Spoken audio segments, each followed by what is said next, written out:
Alright, folks. This is Alan recording another comprehensive Magic the Gathering Arena draft video.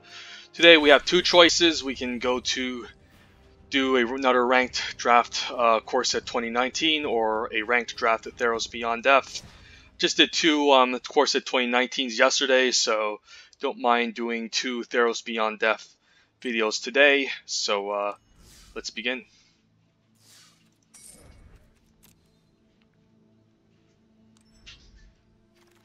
And pack one, pick one. Not a very exciting pack overall. Some of these cards are pretty bad. Not a big fan of Minimized Prophecy. I think the card is okay, but it just takes a long time to really get going. And for the most part, the only two relevant chapters are Chapter 1 and Chapter 3.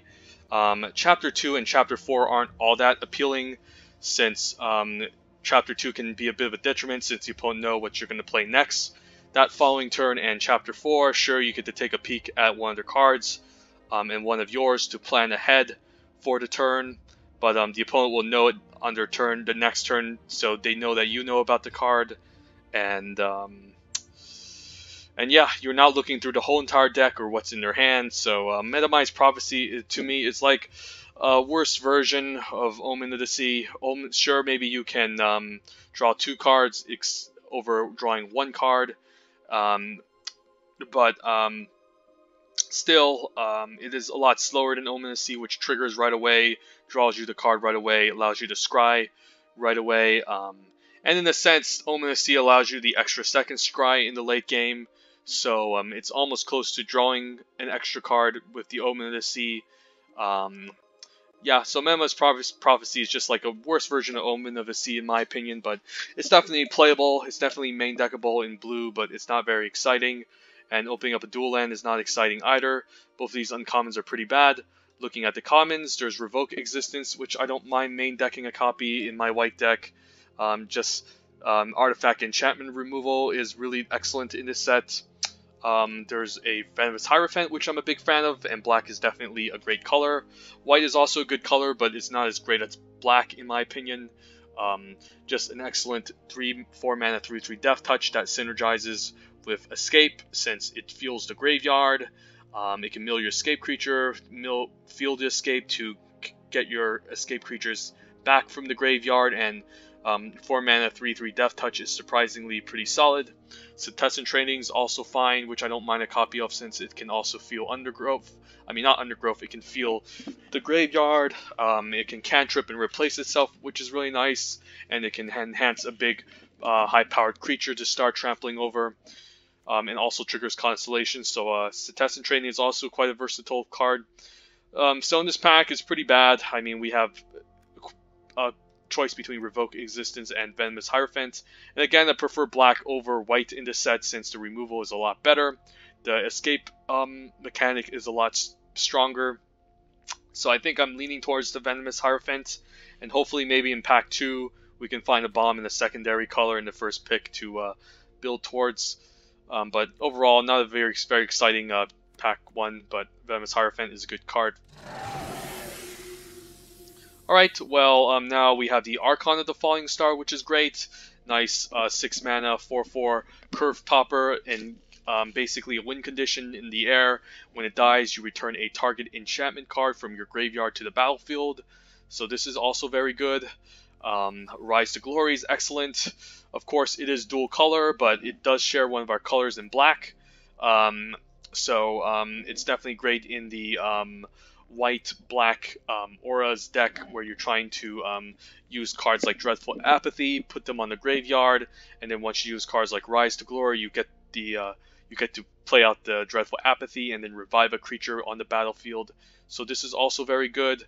Revoke Existence is good again, since again, like what I stated, this enchantment destruction is definitely at a premium in this set, since there's too many enchantment creatures going on and powerful enchantments that the opponents will use. But I don't think I'd take it over Archon or Rise to Glory. I think those two cards are just at a higher power level. Other good commons include Omen of the Forge, but again, I'm not taking over Archon and Rise to Glory. So either way, if I take any of these two, I'll be leaning and gearing towards like a black-white auras control deck. And in this case, which one is better? Again, Rise to Glory is a lot more committing. It wants us to commit to the white-black archetype since it is in 2 colors.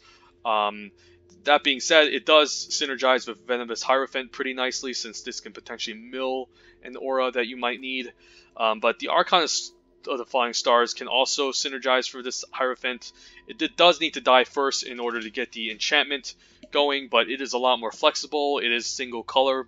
So maybe if black isn't open, we might be interested in white and another color, or we might abandon the Archon and then move into black and another color instead. And Archon also provides a nice late game flyer in the game, a late game flyer that's hard to deal with, since again, if it dies, the triggered ability is just incredibly powerful, since it can also fetch back enchantment creatures as well. So I think I'm leaning towards Archon. I think it's a much more stronger card in the vacuum than the Rise to Glory. And it's just the most flexible and the most powerful card in this pack overall, so I think we'll take an easy Archon of the Falling Stars. And wow, a second one, but there's also Grey Merchant.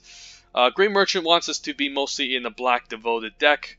Of course, we already picked up an Archon, so I don't know how good 2 is, but if we take this Archon, we're looking to play in, again, a more controlling late game deck. And in this case, black-white is actually very controlling. So it's not wrong taking the second Archon. It's just, again, a very powerful card. And Grey Merchant, again, wants us to be more of a heavy black devoted deck. Given that we taken our Archon, don't know if we want to head towards that direction, since this is also just double white, which contrasts with the Grey Merchant, unless we want to abandon the Archon. But the Grey Merchant is a good card. I don't think it's a busted card. I think it was busted in the old Theros days and Born to the Nyx and the Born of Gods and Journey into Nyx, where this was at common, which was pretty absurd. But nowadays it's just at uncommon, so it's still quite rare. You're not going to see these too often, and it is a bit of a commitment towards the Black Devotion archetype. Looking at the commons, Pious Wayfarer can be very powerful if you get multiple of them, but I'm not a big fan of that strategy unless I have to force it. Omen of the Sea is really good, just a nice way to draw cards and dig through your deck. Omen of the Forge is a good removal spell. Mogu's Favor is a good removal spell. And Blight Breath Cataplepus, same with the Great Merchant, wants us to play in a more heavily black devoted deck, and this is a really powerful removal spell. If we take the Archon here, again, it's just a powerful curve topper. It would be another 6-drop, but that's fine. The other good cards here, the best cards in this pack, are overall quite expensive too. Grey Merchant at 5, another Blight Breath Cataplepus at 6. And these cards want us to be in a more devoted, in a Black Devotion deck, so they do require a lot more build around, while the Archon, you're fine just slamming this on turn 6. You tend to have enchantment cards in your deck anyways, so you're not going to struggle to have this die and fetch back an enchantment from the battlefield, and this is also just a very powerful win condition. So I don't know here. It is pretty interesting. If I want to take something for the curve, it would probably be the Grey Merchant, but again, it is a bit of a commitment towards a specific archetype, which I'm not a huge fan of unless I know for sure I'm going to be in that archetype. So again, I just think we take another Archon of the Falling Stars, and there's a potential we move out of black and move into something else, but second Archon seems reasonable. And here, this is a pretty bad pack. Actually, it's a pretty good pack. What am I talking about? There's a Maya's Grasp. I think that's the clear choice here. It's single color. We already have a black card. It's great with the Archon of the Falling Stars. White-black is looking to be a very slow controlling archetype. It's fine if we mill this with a Hierophant because we can get back. Yeah, just a solid straight-up removal spell that's in single color. There's a Mogu's Favor, which I wouldn't mind as well. 2 good dual-color cards, but they didn't match any of our first picks at all. No great blue cards, no great red cards. Loathsome Chimera is pretty good in the black-green escape deck, but I think the Maya's Grasp is the best card and the most flexible, so we'll stay open. Here, could just take a Soul Reaper Mogus as a fine 3-drop. There's also Nyxborn Courser if we care more about White Devotion. It's pretty decent if you can pick up Daybreak Chimeras, and it's a pretty decent solid ground blocker. at the end of the day. The best card in this pack is Furious Rise, but we want to play this in primarily a red-green deck. It's not good in every red deck since some other red archetypes don't care about the power 4 too often. Incendiary Oracle is also a good 2-drop here. So yeah, some interesting choices here. But I think the card that's most easiest to cast and can be fine even in black-white would just be the Soul Reaper Mogus here. Just as an okay blocker, and in the late game, if you have mana up and the opponent uses a removal spell, you can just sacrifice your creature and gain value out of it. So I don't hate a Soul Reaper Mogus here. Now, Agonizing Remorse is fine. It can be okay exiling an escape creature or taking a card out of the opponent's hand. There's also Omen of the Forge, which is pretty good. Blood Aspirin's pretty excellent in the black-red sacrifice deck. We do have double Archon already, so I don't know if I want to abandon them quite yet. The Underworld Charger is a pretty nice escape creature we can get back with the Venomous Hierophant. But, yeah. But in terms of power level, I don't really know how to assess this. Blood Aspirant has the highest upside over all these other cards if we do end up in red-black sacrifice. And we do have a Soul Reaper already. But then we will be considering giving up on these double Archon of the Falling Stars if we move towards that direction.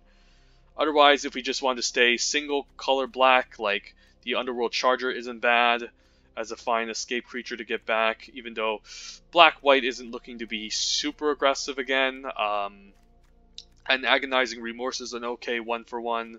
Just being able to spy on the opponent's hand, lose a life, that's okay.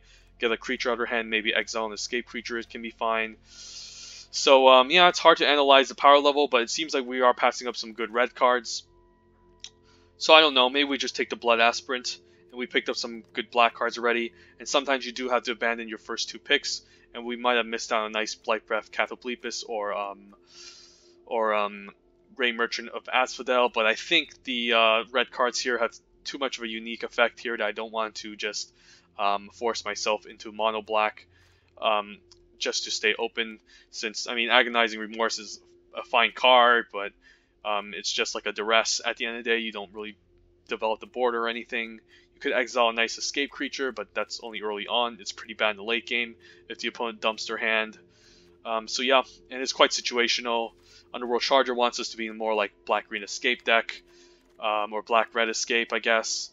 But I don't know how good it is in white-black, to be honest, since we're looking to be more controlling and not aggressive. So I think I'll take the premium red card here. But, you know, I could be wrong. And more red cards, okay. Happy to see an Incendiary Oracle. So, given that we took an Archon of the Falling Stars, I guess we did miss out on a nice Grey Merchant of Asphodel or Blight Breath Catoblepus. But it does happen sometimes. This is draft, you don't know. And also a Final Flare looks really good. Seeing this late shows that a sign is open. Also, wouldn't mind Wings of Hubris in red-black sacrifice. Nothing amazing in white besides the 2 Archons that we took. Now, I guess with all these red cards, I don't mind taking Oriad as a fine 2-drop. And we could just move into black-red sacrifice. There's also Sentinel's Eyes, which is really good, and Portent of Betrayal, okay. So yeah, this is what happens. Sometimes you do abandon your first pick. And I mean, I guess our first pick was Hierophant, but you do abandon your first picks sometimes just to know what color is open, even though these 2 cards are really good. Didn't see any amazing cards in white. No Dreadful Apathies, no Daybreak Chimeras, no Sunmane Pegasuses, no Reverend Hoplites. There was a Sentinel's Eyes, but that was it. So in this case, staying open and just rewards us. So we'll take a Portent of Betrayal. Since it's so good in Black-Red Sacrifice, now I can consider taking this Flummox Cyclops, hopefully not play it. And there's a Mischievous Chimera, I guess, that, you know, is a possibility that, hey, blue-red Flash can be open, but our red cards, like this Blood Aspirant, wants us to be playing in the black-red deck for the most part, since it's looking to sacrifice. Same with this Portent of Betrayal and Final Flare. I guess Final Flare can still be okay in blue-red Flash, but for the most part, I think we want to maybe stick more towards red-black sacrifice, since our black cards are also pretty good. but I can be convinced to move into red-blue if that's an option. Theros Cunning's filler. It's a card that you would play if you don't have any more 1-drops. Chain to Memory, I don't even think I'll play in a red-blue flash deck. So, looking at our first pack, okay, no amazing white cards. Did abandon some good black cards in the second pack, such as I forgot what was the card again. The Grey Merchant of Asphodel and the Blight Breath Cataplepis. But then again, we didn't know which color we were supposed to commit ourselves to. We could have been white, black, and we wouldn't. And I don't know how much we cared about Black Devotion. And even with those cards right now, even with a Grey Merchant, I still don't think it's very good since we have all these red cards. To be honest, I think the one that would have made the most sense would be Blight Breath Cataplepis, since at least when it enters the battlefield, even if we have one black card, it can take out a 3 toughness creature, which isn't all that bad. But for the most part, we don't know, so we'll see what we open in the second pack. But for now, I think black-red is where we want to be at, so we'll see. And, well, opened up a Polukranos. This card's a huge bomb, but we didn't pick up any green cards. It's quite splashable, though, but usually in black-red, you aren't looking to splash too often, since, again, this isn't a color you want to splash with. It's just a straight-up aggressive deck, which isn't looking to spend its time trying to get cards like Omen of the Hunt to splash it. But yeah, Polukranos is a bomb, but it does require us to give up on all these good red cards, which, you know, I do like the Aspirin, I do like the Incendiary Oracle, the Oriad, and the Final Flare, so it is a bit of a risk if I take this, but there is a good card that's also playable either way. There's the Pharika spawn, which is great. Not as powerful as Polukranos, but still a solid card. Just being able to enter the battlefield and then escape this is really nice. Comes in as a 5/6 body, which is difficult to attack past, and is definitely a powerful attacker as well. And then the opponent is forced to basically sacrifice creatures whenever this enters the battlefield. Definitely a great card, and we do have a bunch of stuff we can throw in the graveyard. With the Final Flare, we can sacrifice some stuff. Maybe the Blood Aspirant will sacrifice creatures. Myra's Grasp will end up in the graveyard. Soul Reaper can sacrifice something that's about to die. Venomous can mill. So I think I'm liking this Pharika spawn. Other great cards in this pack include the Alseid of Life's Bounty as a nice way to protect your flyers. Pretty annoying card if it's not dealt with, since you not only need to sometimes use premium removal on this, but then you have to deal with the creature that they're protecting by using another removal spell. So you do want like cards like Mogis' Favor in your deck against things like this. Commanding Presence is excellent, but it plays well in more like the White Flyers deck, where you can slap it onto a big flyer, protect it, and then uses a win condition in the air. But again, the first pack didn't show too many powerful white cards other than these 2 Archons, and the red was flowing a lot more. So I think the choice to switch was correct, and didn't get too punished for it. So I think I'll take the Pharika spawn. But yeah, Polukranos is a huge bomb. But sometimes you just gotta make the right decision. Here, guess I could take an Omen of the Dead. However, there is a Dreadful Apathy, which is very excellent. I mean, there's a possibility we could end up in red-white. Blood Aspirant can be okay if you make some tokens, which we haven't picked up any yet. We don't have any Omen of the Suns. Like Incendiary Oracle is fine. Final Flare, Flummox, I think the red cards want us to be mostly red-black instead of red-white, to be honest. So yeah, unfortunately this package is bad for us. Guess we'll just take an Omen of the Dead. Not a big fan of Scavenging Harpy. It can be a fine, okay 3-drop, I guess, to grant us a little bit of evasion, but a 2/1 isn't all that impressive. The Omen of the Dead can just do a lot more work, just being able to grab our creatures back, such as the Blight Breath Cataplepis. And it's definitely a good card, so I think I'll take it. And the Faithful End, excellent. This is the best card in this pack, followed up by the Faree's Band Brawler. The last pack didn't have any great green cards, so if we took the Polukranos and gave up on us red, I think we'd be in trouble. But if we took the Polukranos and give up on its whole entire draft, I think we would have just taken the Faree's Band Brawler. But Faithful End is an excellent removal spell. 3-mana instant speed, helps you scry 1. Otherwise, I think I'd be looking at this Omen of the Forge just as sheet removal. But definitely the best card in this pack overall, so let's take a Faithful End.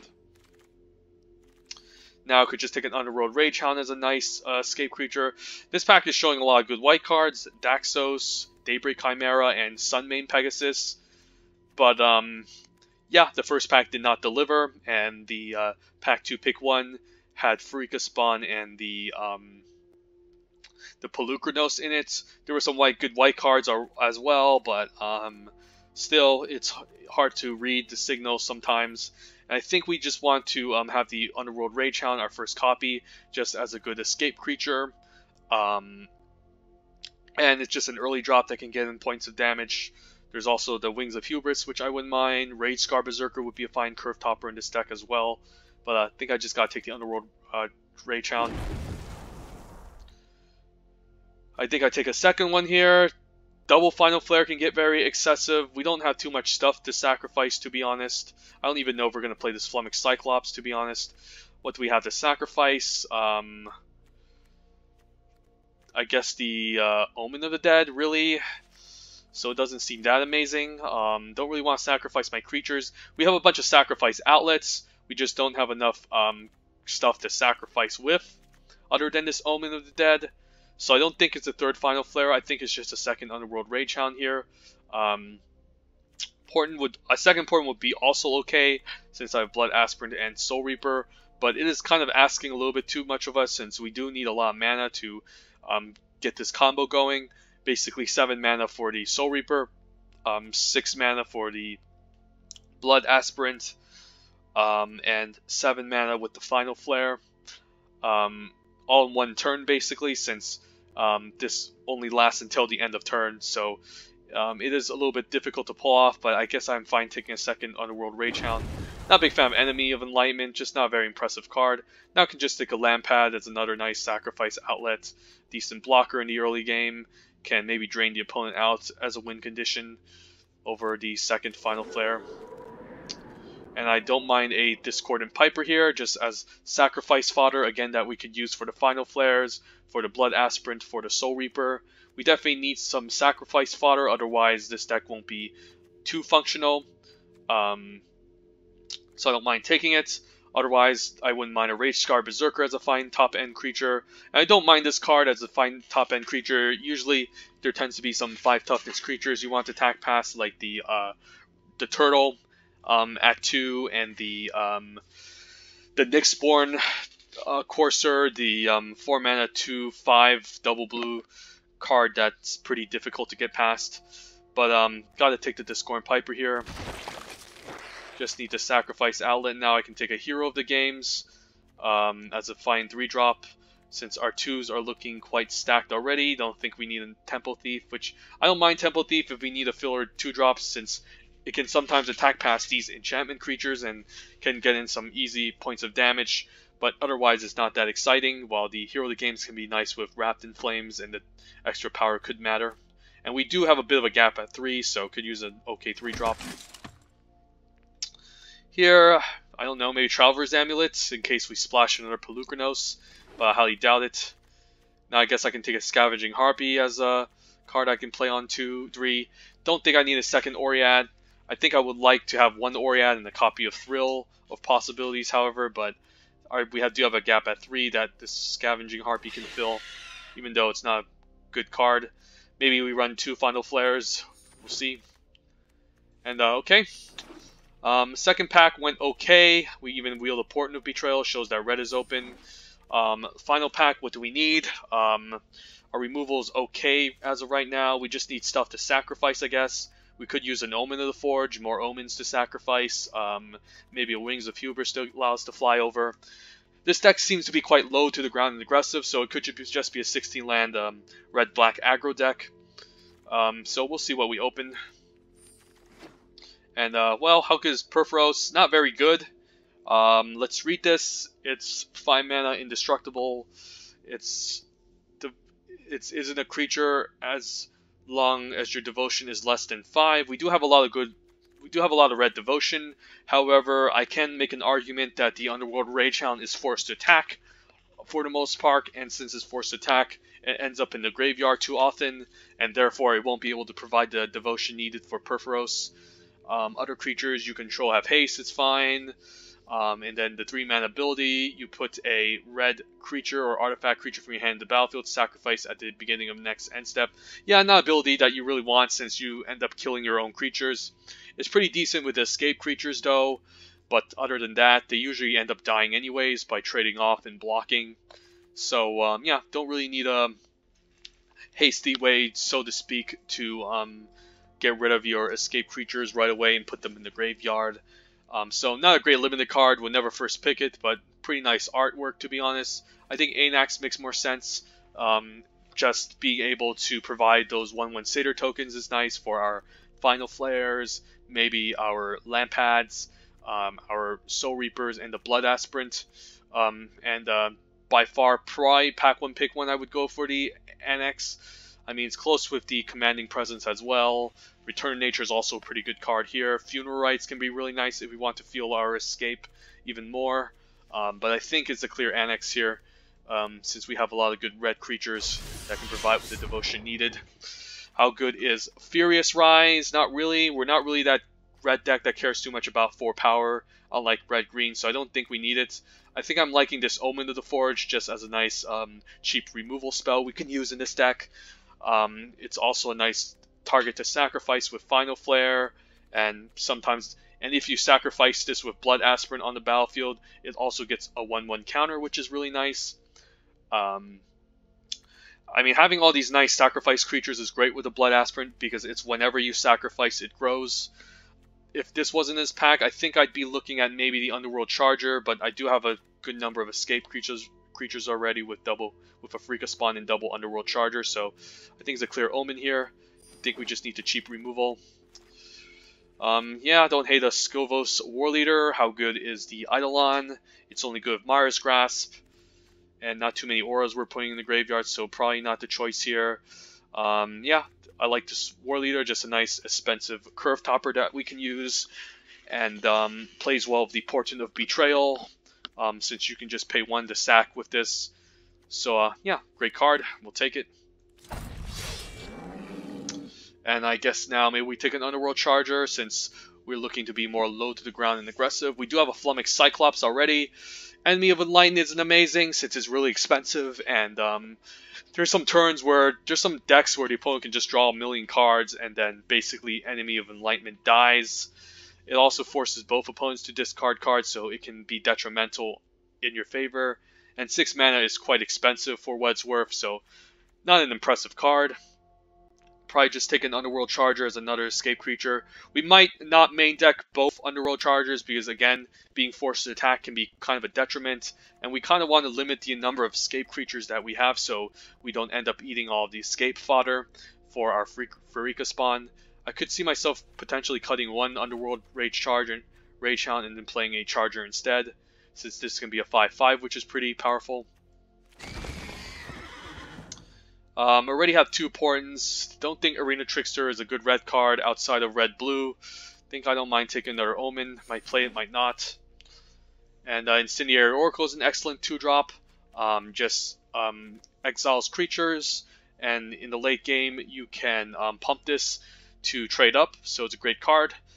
Cling the Dust is fine, but I like using this card once, but in the late game, exiling 5 cards is quite an expensive escape cost. So, I mean, it's a fine sideboard card, but overall, I think the Incendiary Oracle makes our deck even better. And another Omen of the Forge, excellent. But there's a Wings of Hubris. I think it's probably still the Omen. I think maybe we can win without the Wings of Hubris, just by being aggressive, escaping our creatures, smashing through. The Omen of the Forge is just too good to pass up here, especially with double Final Flare, and we could use another removal spell. So I guess we can cut this Omen. And, Hero of the Revels can be fine, since it can be a decent curve topper, also makes a 1/1 Satyr. Another Skovos Maze Warden would be decent, but now we get a choice to take the Wings of Hubris here. Do we need it? That's the only question. Most of our creatures aren't too big. Besides the Skovos War Leader, I guess the Pharika spawn can be quite big too. The Underworld Charger can be quite big. it can leverage the Underworld Rage Hound to give it flying. So, do we need to go this direction? It can't break a board stall, but this Hero of the Rebels is actually looking pretty nice for our deck, since it's a decent 4/4 body that we can play, and it also makes a 1/1 creature when it enters the battlefield, which is really nice. So this is hard. So if we're cutting a creature, what are we cutting? I think we're going to cut Hero of the Games, since it doesn't look too amazing. I think I like the Portent with at least the Soul Reaper, Lampad, Blood Aspirant, and the Scovos War Leader. So 4s look good. The 3 might cut the Underworld Charger, but it still seems fine in their deck. We could have enough creatures that we don't need this Omen of the Dead, since most of their stuff we will just be escaping. I don't really care about getting back Anax, to be honest, so I can see myself cutting the Omen of the Dead. Then we have all these removal spells, which plays well with the Omen of the Forge by sacrificing them. And then the 1/1 counters, the 1/1 creatures that Anax provides are great. Same with Discorn Piper. Yeah, I could see myself playing the hero here. Just provides a 1/1 creature we might need to sacrifice. And there's another good 5-drop we can use. And if this is best out of 3, I think I'd put the Irreverent Revelers in my deck. So I'll just take it here. Sure, take the Cyclops. Not a big fan of the Triumph of Annex, to be honest. It's best in red-green since most of your creatures tend to be pretty big. Not really great when your creatures have pretty low toughness, since they end up getting traded off anyways. Sure, you can trample over for some damage, but the final ability takes a while to get to, and you really want some big green creatures to fight with, not small creatures like this. So I'm not a big fan of Triumph of annexing the black-red deck. I guess there's another Lampad we can use, maybe. And, yep. No Wings of Hubris, unfortunately. Could main deck 2 Portents. Okay. Look like a pretty solid deck. So 2 cuts. Let's see. Let's think this through. I do like double Omen. I do like double Final Flare as removal. Mire's Grasp, Faithful End looks great. I can see the argument of cutting 1 Underworld Rage Hound because again, it's forced to attack and can eat up our graveyard just because we have too much escape. That's definitely possible. Could cut a second Lampad, of course, since like I don't really have too much stuff to sacrifice other than the tokens I get from Anax. It only sacrifices creatures, of course. It can sacrifice a token from heroes. Discord Piper, a creature that's about to die. Maybe Pharika spawn if I need to kill it off and escape it. But I think 1 should be enough. I think 2 could be overkill at the very least, since we have a million 2-drops already. I do like the Oread in this deck, since it can also help us cycle and find and in the late game to ensure that we find our playables. Rage Hound, the copy is good. So yeah, the 2s look really good here. In terms of the 3, I'm not a big fan of the Scavenging Harpy, but again, it could provide that evasion that we need. Exiling a target card can be relevant sometimes. Soul Reaper is good sacrifice engine. Underworld Charger is a nice escape creature that we can get back as well to start attacking the opponent. Anax is just great. The 4-drops. Not a big fan of Flummox Cyclops, but we could need that beef just to beat down on the creature with a 4/4. Could see myself cutting a Portent. Since I don't know how often we're going to have too much mana to use this and sack. And then the 5s look really good. So yeah, I guess this is just an easy 17 land deck. I could go down to 16, but what would I put? I don't want a second Underworld Rage Hound. The Hero of the Games doesn't play all too well with what we have, since we don't really have anything to target it with. Already have a Flummox Cyclops. Could see the argument of another Portent, could see the argument of another Omen of the Dead. But with the Omen of the Dead, what are we looking to get back? I mean, we do want to get back Pharika, but that will escape by itself. Anax, probably, I don't know. Yeah, I don't think we're looking to get anything back, so I don't think we need Omen of the Dead. But maybe we just have to go 17 lands here, since we do have some expensive escape stuff like this Pharika spawn, this Underworld Charger you want to escape at 5, double Incendiary Oracle that wants to pump itself, Oread to cycle, and Underworld Charger as a 4-drop. So maybe we just go like this, keep it simple, not to try too hard here with the sacrifice synergies. And in terms of creature count, we are 16 creatures, which seems pretty decent in this deck. So yeah, I think this is fine, favoring red, so I guess 9/8 is good since we do have some 2-drops that we want to cast in black. Yeah, let's do this. Let's try this deck.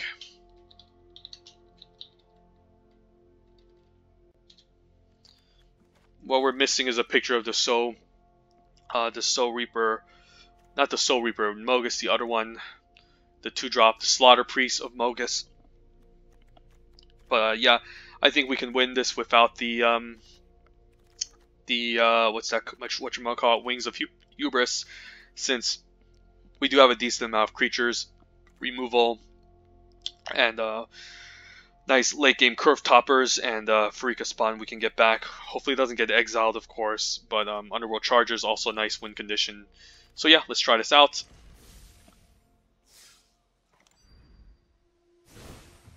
I swear I almost saw the Traveler's Amulet, but I think we're good. And the land pack can also drain the opponent. Forgot to mention about that.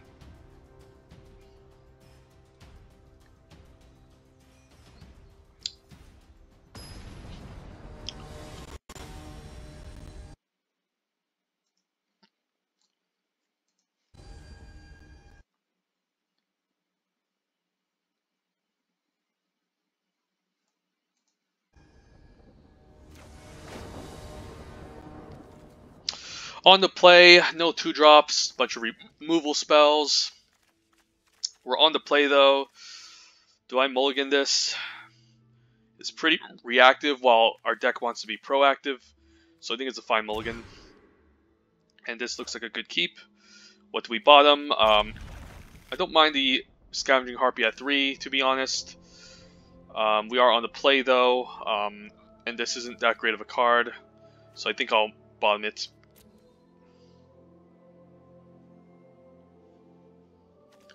It does give us 2 in the air, but that's going to take a long time anyways, so I'd rather just attack at the ground, so let's try this. Opponent's also in black. Could have a Mogus' favor here. Ooh. I think I'll play the Underworld Rage Hound. He could have this the Mogus' favor, but he'll have to use a turn for it, and this hits a little bit harder, so I don't mind the Rage Hound.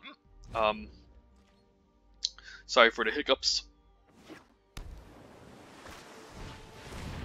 Well, that's nice. Guess he'll take out my Hierophant since that can feel escape. Or the Omen since that's a removal spell.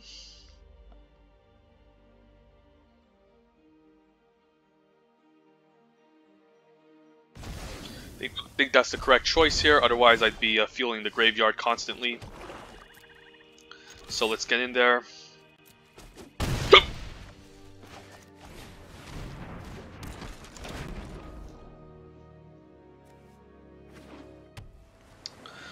Opponent's going to be wary here, playing around the Omen of the Forge. He knows we have it.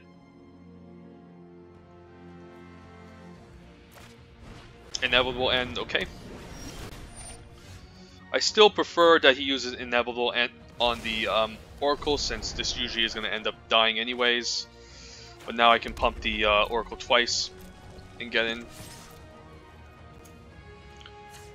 So this even hits harder than the Underworld Rage Hound, so I think the right choice would have been to kill off the Underworld Rage Hound instead. And a Scavenging Harpy to exile, okay. Adding insult to injury, but I still do have some good escape creatures in this deck. So I'll easily Omen of the Forge this down. And do I care about sacrificing this end step? I do want to get the extra point of damage, of course. So I think it's important to pump this as much as I can to try to close out this game as quickly as possible, since the opponent's answering all my stuff. Berserker, sure. I don't mind trading for this, since this is a lot of damage that the opponent might be forced to block. So That's why Incendiary Oracle is so good. You can trade up towards even a Rage Scar Berserker and even Exile. So, great card. We'll play a Lampad, say go. And I might as well sacrifice on upkeep maybe.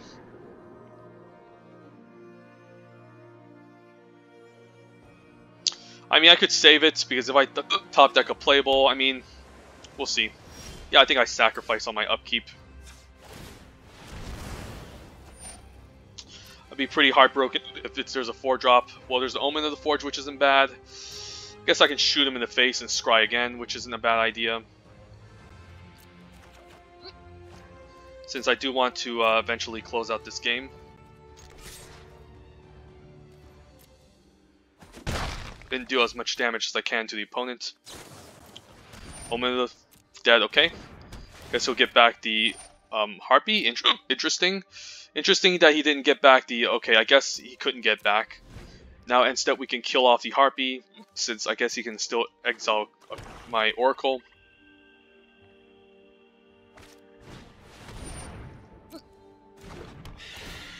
I mean, the opponent still can't attack past the Harpy, so... But he does lower the amount of escape I have, so...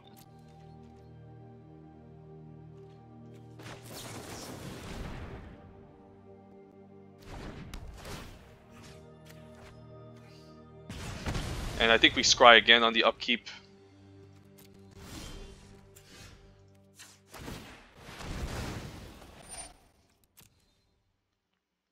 And the Faithful End, excellent. I think I'll keep that on top. And a Mara's Grasp, so... Some good removal spells. I think I'll hold on to the removal for now. Since I want the extra Scribe with the Faithful End. And the opponent could just play something powerful here. I guess I can answer with a Mara's Grasp next turn. And potentially use Faithful End to shoot him in the face, sacrifice the Lampad, and finish the opponent off. Opponent tops and bottoms, okay. And the Thirst for Meaning, sure.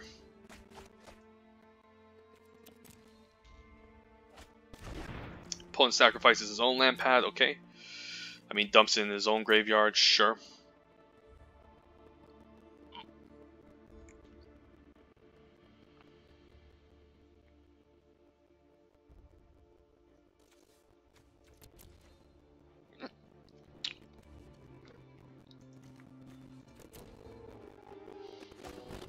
Alright, a Discord Piper is annoying, but I can still attack past it, which I don't care about. Do I really want Mara's Grasp this? Not really, because even if I do, he's still going to get a 1/1 goat. So I'm fine pressuring him for 1 here. So I have 3 to the face, I can leave him down to 3, sacrifice Lampad, he'll be down to 2. So still have a while to get there. And a Blight Breath Cataplepus off the top. However, I can kill the Blight Breath Cataplepus, so it doesn't kill it. So I think I'll do that right away, just to get the Scry, bottom the land. And this isn't enough to kill it, so still relevant on the battlefield. Opponent attacks, okay. I guess he needs to pressure me at least sometime, but that's a little bit dangerous since he's low on life. I think I'll keep land in hand for discard if I needed to. Wish I picked up some Thrill of Possibilities in this deck.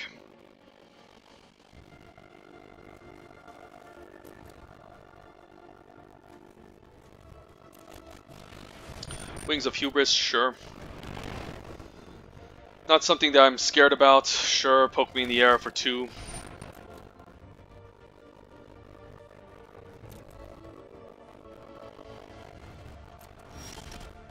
And we're just flooding out, so I think I'll still keep land in case he picks up the aspect of Lamprey. And a drag to the underworld, we'll just sack into response, sure. Alright, where's my creatures? What's going on?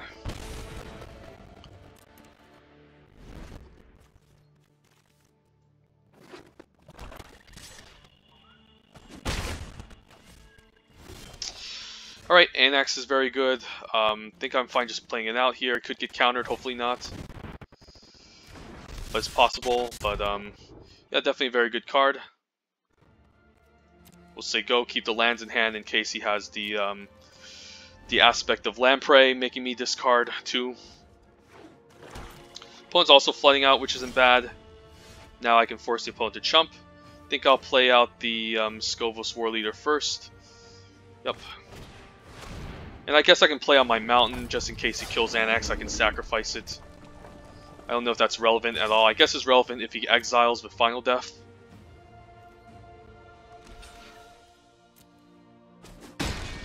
Alright, opponent gets a go, but I don't care. I can just kill it next turn.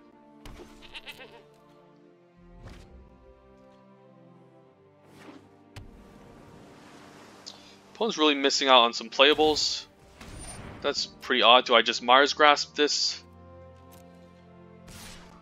And he attacks with it? Okay. That's funny. Well, I guess he just concedes here. Yep. Yeah, this deck has a problem dealing with Flood. Hopefully the Scry helps protect myself from Flood, and hopefully the Oread allows me to dig deeper into this deck. But it's really... But in situations where I flood out, I can definitely see some problems. Like that last game we just had, but luckily the opponent flooded out on that one. But I don't really have a way to deal with it, so we'll just kind of have to get lucky and make sure we don't get screwed.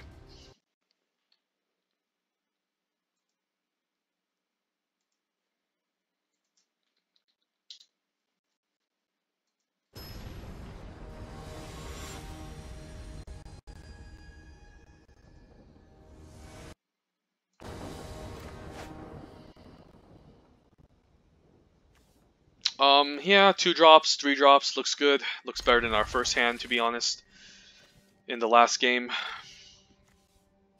Do I leave with Blood Aspirant or do I leave with Incendiary Oracle? Probably the Oracle, since it hits a little bit harder.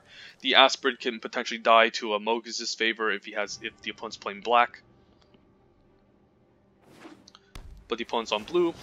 Eidolon of Philosophy. Okay, definitely Oracle now since it can attack past it. I can also just kill the Eidolon, but don't see a reason to since I can attack past it and he won't be able to use the ability until he gets to turn 7.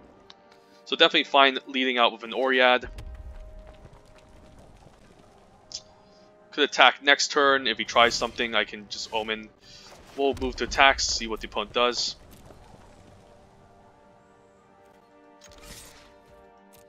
Definitely no need to pump since I want to deploy a 3-drop. So he goes for block here. Let's see what he does.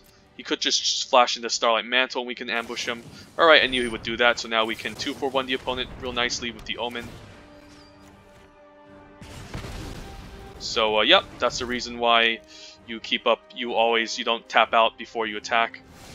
So you can blow out opponents like this. So opponent's definitely set behind, losing 2 cards to the Omen, while not having a board, missing on his land drops. And a Mischievous Chimera, okay. Let's see, definitely fine trading off the Oread for it since this is a very strong card. And what can I do? Does the Blood Aspirant get any value? Not really. I think we'll just trade here. And if the opponent doesn't block, I don't mind pumping it once. Yeah, do I pump it once here? I don't hate it, or I can just play out the Soul Reaper Mogus. Yeah, I could just pump it once to deal extra point of damage, then play the Blood Aspirant, since damage is important here. And then the Blood Aspirant, whenever we sacrifice something next turn, it can just gain a counter. We can just use this to sacrifice the Omen of the Forge, in fact, to deal 1 damage, which is pretty nice. But now the opponent just concedes.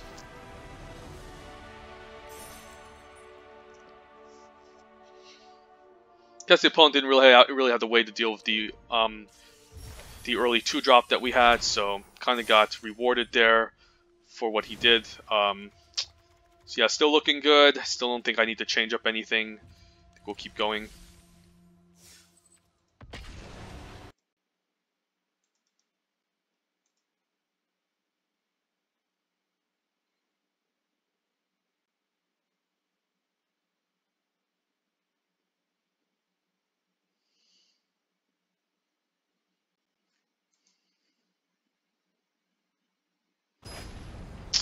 Alright, I have a 2-drop.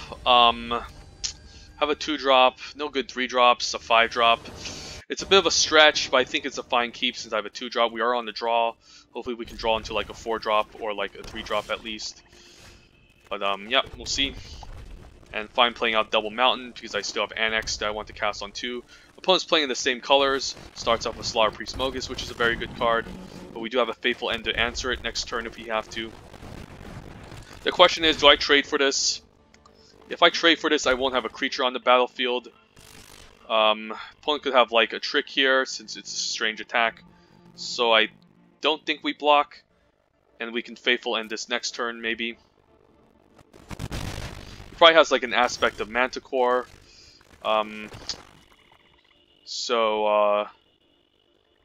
If I don't attack this turn, the opponent's going to be suspicious. He's going to basically avoid using the aspect next turn, so I think I'll play out second Incendiary Oracle.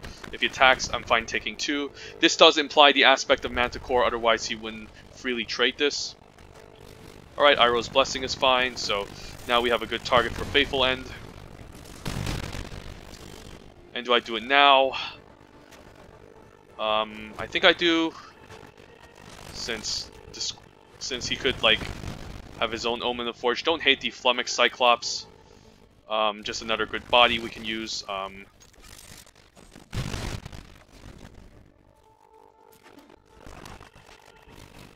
Gray Merchant is whatever.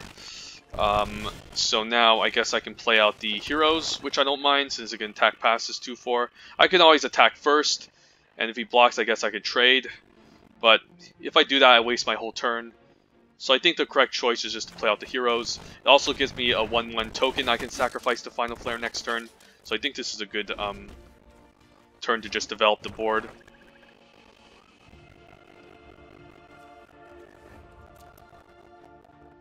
Could again have the aspect of Manticore, but I think we're fine attacking the hero to see if he has it.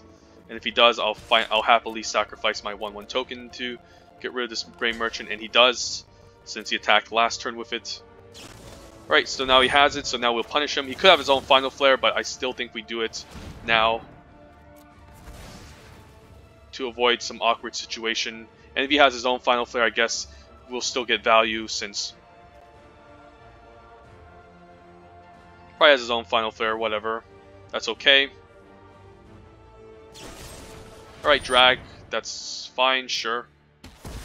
Opponent used up all these removal spells already, so we're definitely up ahead in cards. So I don't mind him using all these removal spells just to get a good block. This indicates that he doesn't really have anything to deal with the 4 power on the battlefield, so I think this turn I'm fine attacking for 2. And then developing the Scovos War Leader.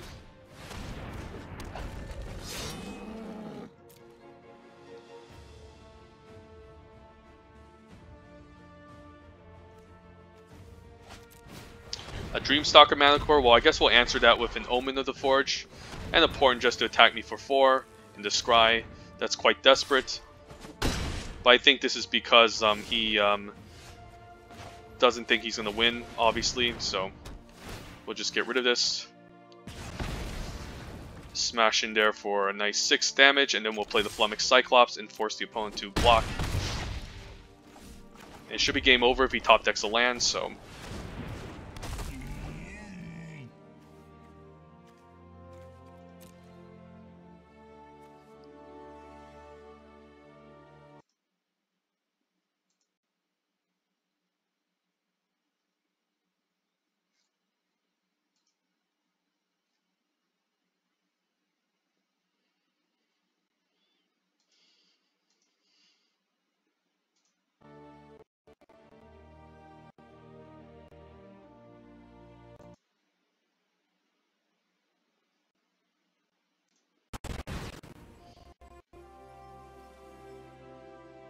okay, I guess Gary will drain me for a bit, but I'm still going to go out for an all-out attack. If he does this, he's not going to kill me.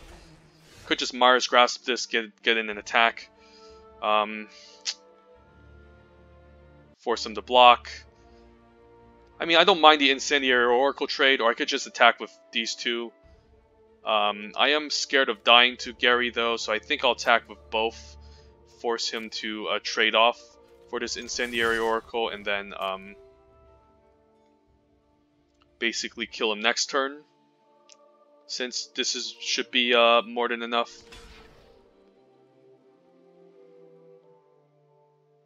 I don't really want to two for one by using a Mars Grass, so I think I'm fine pumping this twice just to trade. And if he plays another Gary, I should be able to survive. Because the only way I can see myself losing this is if he plays 2 Garys, and he has this one on the battlefield as well. So I think this is okay. And this also exiles too, so he can't get it back. So I think it's more important doing this type of play instead.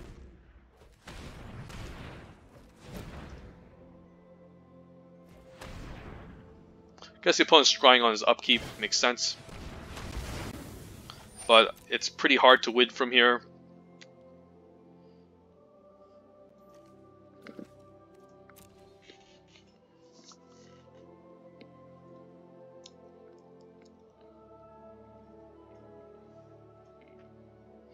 Bottom 2, okay. So not a good sign from the opponent.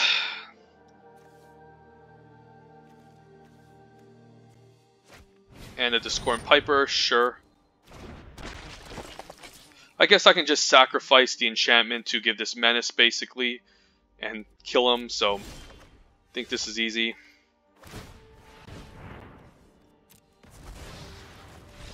Yep.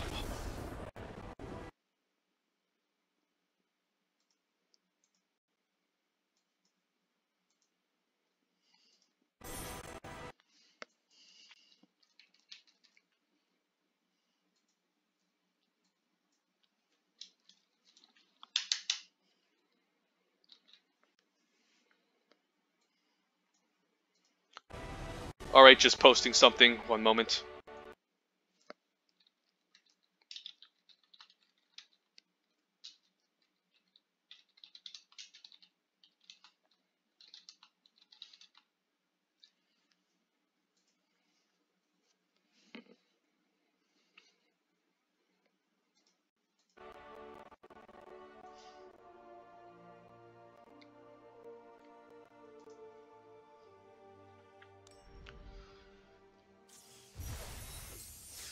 Okay, currently 3-0. Let's keep this show on the road.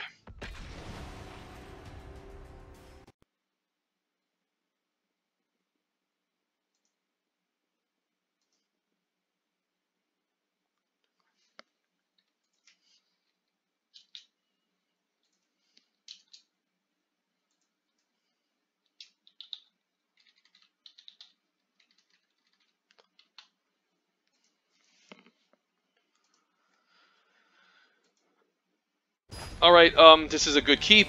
Incendiary Oracle, an option between Underworld Charger or Soul Reaper as a blocker, so this is a good hand. I think I'll lead with an Incendiary Oracle depending on what the opponent plays, just to deal the most damage. But if he plays like a Discordant Piper, the Oriad is pretty good, but of course I'm on the play, so I wouldn't know. Their land drop would be pretty good here. Opponent is in blue-green, so you could have the Eutropia on 3, which would be kind of scary. And hopefully I get removal off the top to get rid of it eventually, since that card can really get out of hand. I don't necessarily go blue-green unless I have Eutropia, since honestly, blue-green isn't my favorite archetype, since there's not too many payoffs for the constellation other than like Setessan Champion and the Eutropia. I guess there's Uro. But Uro's an escape creature, which is a little bit odd. Still a great card, though. Alright, this is a little bit hard. Okay, at least we found our 3-drop.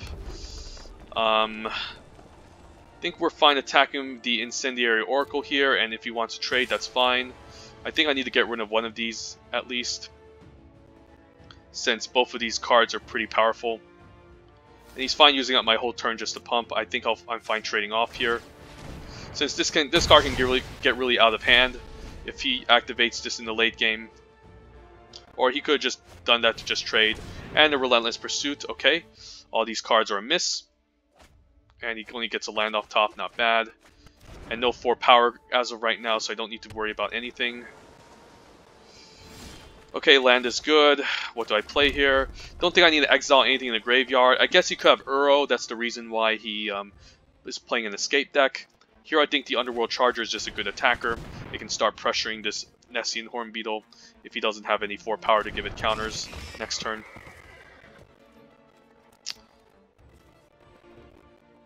But this is definitely a very scary card. Definitely the best, one of the best 2-drops in this set. Probably the best 2-drop, I don't know. Well, Witness is not 4 power, thank God. I could set up a turn where I Portent and steal this and kill it. So next turn if I top deck a land with the Scovos, that can be pretty powerful. Since I can now steal the Witness of Tomorrows, attack with it, and sacrifice, which is really strong. Opponent could just kill the Underworld Charger or exile it, I don't know how. Guess he could have like something like one of the stars, of course. Opponent might be considering getting rid of this, Ichthyomorphosis. Alright, that's not good. But I have a Soul Reaper I can sacrifice it to. Opponent's probably going to stay behind on defense here to avoid this Underworld Charger getting in. Or he might not mind trading for 3. But I guess he cares, so now I guess I can unleash the Soul Reaper. Hopefully he doesn't counter it. And then I can play the Incendiary Oracle. And then next turn I can sacrifice this War Leader if I have to. I can always just attack with the Oracle and offer to trade. Opponent scries, okay, so he's definitely looking for playables.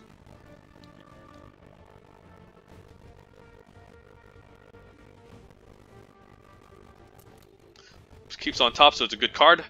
Okay, that's not what I want to see. Elite Instructor, okay. It's a fine card, I don't think it's super good though.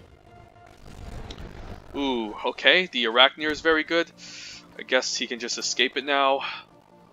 But hopefully he's greedy enough not to, but he isn't. Alright, so this could be a hard game, since this Nessian Horn Beetle is going to get out of hand.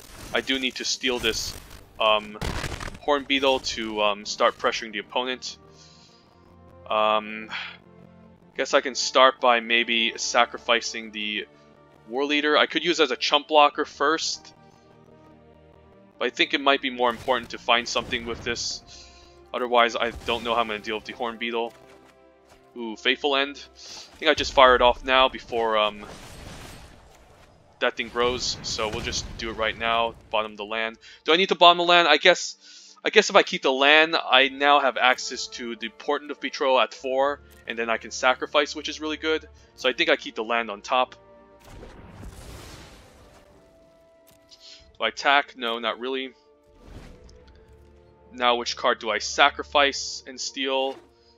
Could just steal maybe the Chainweb Arachneer, even though this 3 is hitting me in the face every turn. Maybe it could be right to steal the Witness, attack with it, and then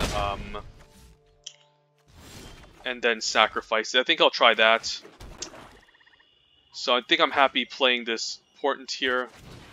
We're going to steal this Witness of Tomorrows. Hopefully he doesn't have any counter spell up or ways to protect this. He might have the Scry ability being relevant here.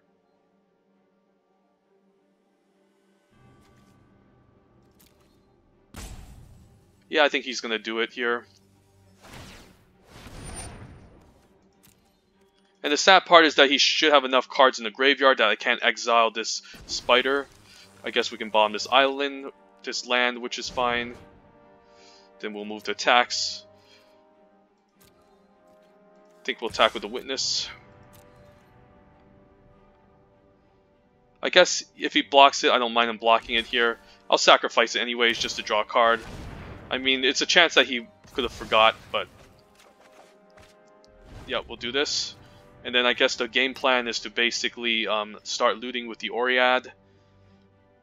Playing defense with this Incendiary Oracle to trade off. This 2-drink can block the 2/2s.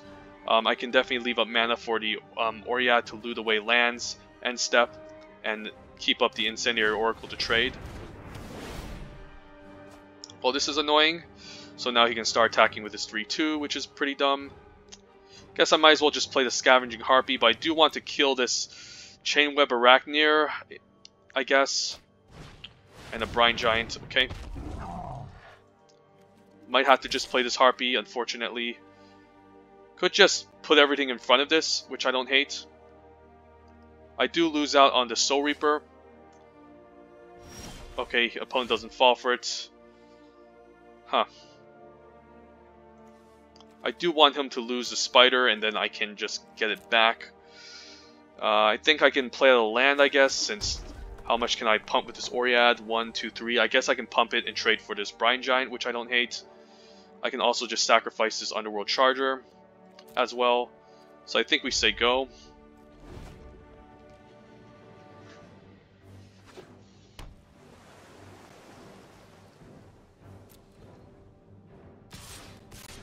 I think I'll get rid of this Brine Giant since it's going to be a pain in the butt just dealing with it. Take 3, which is fine.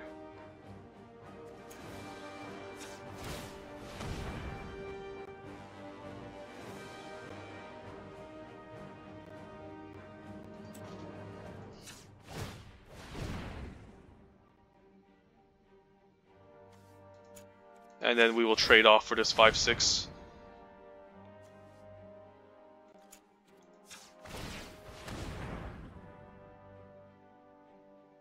Could have a Starlight Mantle. Okay, a Giant Strength. That's not good.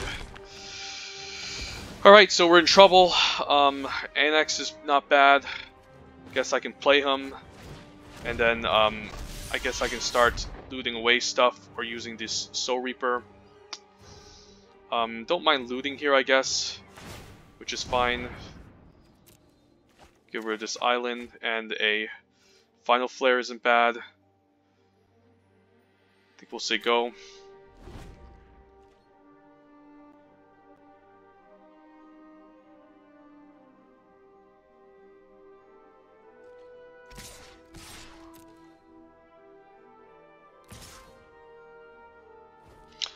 I think I'm fine throwing everything in the front of the Brine Giant here. Yeah, I think I'm fine throwing everything here. I mean, yeah, let's do it. Take 7, otherwise I don't really have any good blocks against these. And he can just escape back to Chainweb Arachnir, which is pretty annoying. So the problem with Underworld Charger is, again, it can't really block. So it's a card that I'm not high on too much sometimes. Since in situations like these, you'd rather have someone that can block for you. Well, at least I can make a 1/1 token out of it, sacrifice it with Final Flare, and then exile this Chainweb Arachnir, which isn't bad. So I think I'll do that next turn. So now we can play the Final Flare, kill the Chainweb Arachnir, sacrifice the 1/1 token. And then now we can exile it, which is pretty nice. And then now we can play out the Underworld Rage Hound. And make sure I exile this Chainweb Arachnir before it start making a million copies of itself. And then I can move to attacks, find attacking with the Underworld Charger.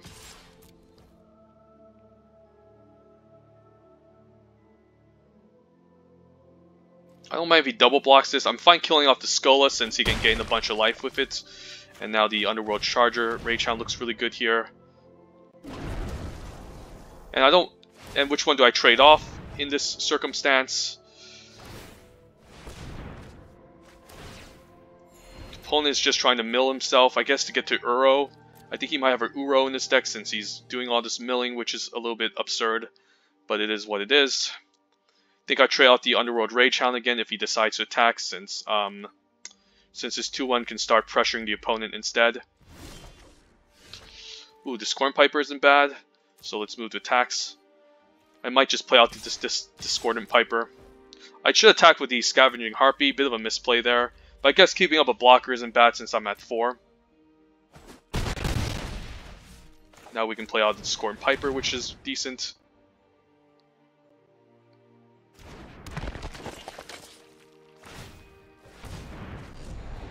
Guess he got back his Loathsome Chimera.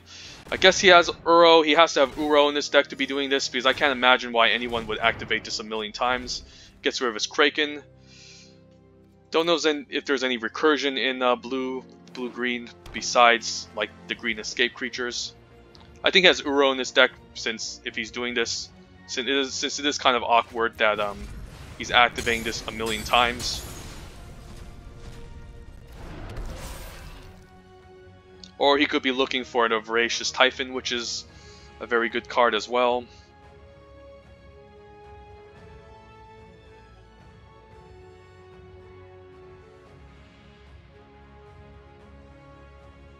Is the opponent going to just go all in and attack? I don't mind that, since I can kill off the Skola, this can die, and I can block here. In fact, I can just trade off everything, to be honest. But I do need a 2-power creature to trade off for this Loathsome Chimera, so I might just keep this Scavenging Harpy on defense. And if he attacks, I can get a nice chump blocker with this Discordant Piper. Alright, we'll just activate the Oread. Get rid of this land.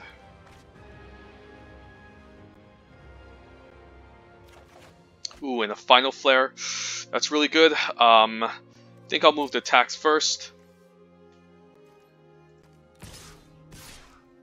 And I'll keep everything back, otherwise I think he can smash and kill me. And I'm not in the mood to just deal 8 damage to him.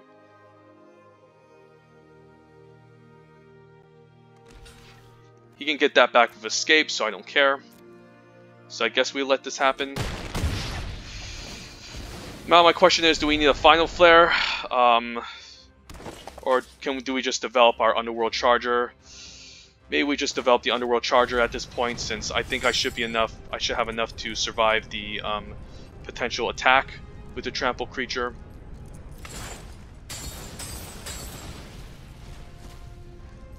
And the 5/5 hits pretty hard, so you could have denied the Divine up, I guess, to counter this. Okay, a Whirlwind of Denial, sure, but at least that doesn't answer the Final Flare.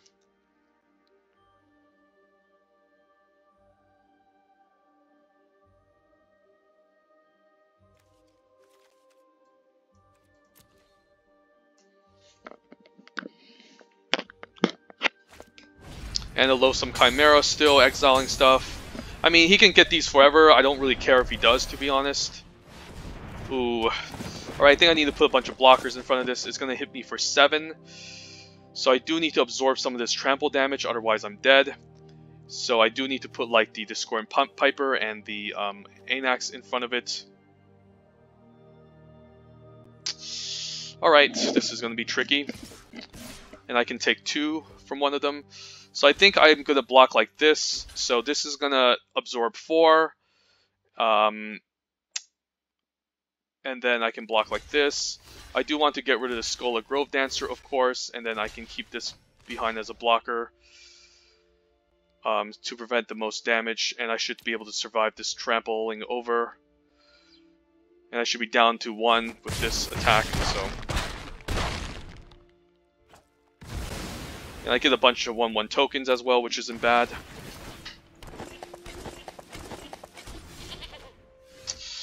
Land isn't bad, so now what? How do I win this? This is forced attack. I can chump block the 5/7, use Final Flare, and kill off the 5/4/3.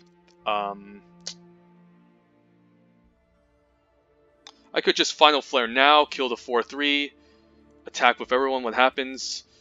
If he blocks one, is he dead? He's going to be taking 3, 4, 5, 6, 7, 8. So, okay, so if I sack this, and then he blocks here, that's 5, 6. Yeah, I don't think I want to do this. So I think the right play might just be the Underworld Charger. Actually, the right play is to attack first, right? So we'll attack first. Opponent just takes it, okay. And then I guess I can use the Gulp, block the 5/2. I guess it's lethal next turn. So yeah, I think I go for this. I just escape this Underworld Charger. And then I guess we get the non-creature spells out of the way, since we aren't going to ever recur them. We keep up the Final Flare, kill the Nylea's Huntmaster with our 1/1 token, and then we swing all out next turn, so we'll just pass, hide some information.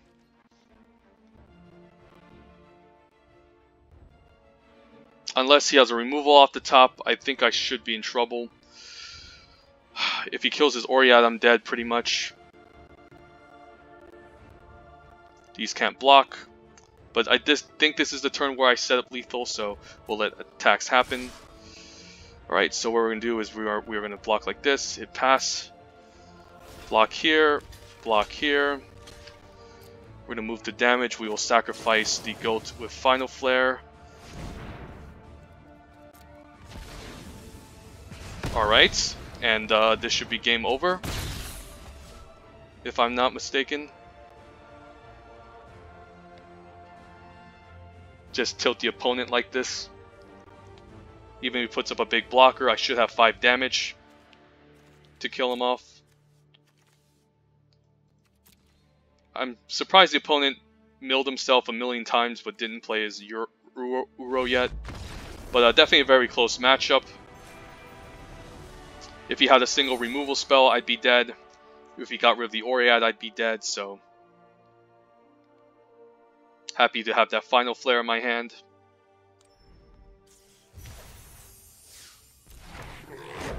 Alright, currently 4-0. Let's keep the show on the road.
Alright, so we have nice 2-drops, Mars Grass, Omen of the Forge, great opening hand, let's keep.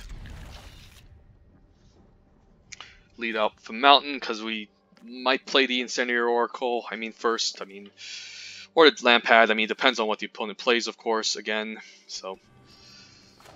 Opponent mulligans down to 6, okay. Opponent's also in red, I think I'll lead with an Incendiary Oracle, just to start applying the most pressure.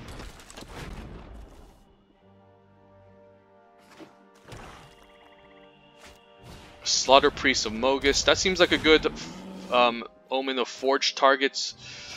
I think I'll just do it now just to get this out of the way since this is such a powerful card.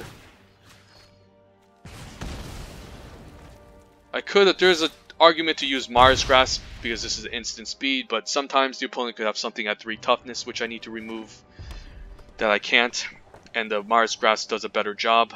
Like maybe if he plays like a Soul Reaper of Mogus, here I could be in trouble. Now I guess I play out the Mountain. You could have an Omen of the Forge. In that case I want to get value with Lampad, so I think I'll play the Lampad first. Even though I do want to kind of play an Underworld Ragehound instead, we'll see what he tries here. Let's see, if he flashes in the Omen, what would I do? Will I just play out the Underworld Ragehound? Try as a Faithful End, Omen of the Forge. Okay, do I sacrifice it? That's the only good question here. I think I do, since next turn I can just Omen Ragehound and then play the Mars Grasp. Yeah, I think I do, just to gain value off of it. Drain the opponent for 1, which is important. So happy that I played the Lampad first. Want to apply as much pressure to the opponent as much as possible, so opponent could be holding up more removal like a Faithful End. We'll see, we'll attack first, see what happens here. If he Faithful Ends this is fine, I'll just play the Pharika spawn and sacrifice this. Opponent is stuck at 3 lands, so Pharika spawn is looking good. I can even just sacrifice the Pharika spawn if I need to, in case he's holding up like a Final Death. Opponent sacrificing his Omen to go for his land drops.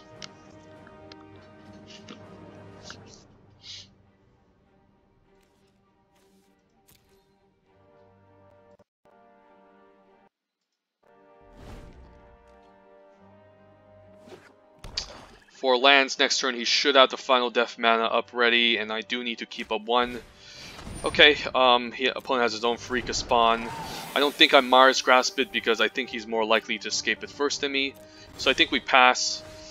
I could attack and Faithful End it. I mean, he's about to cast it anyways. Now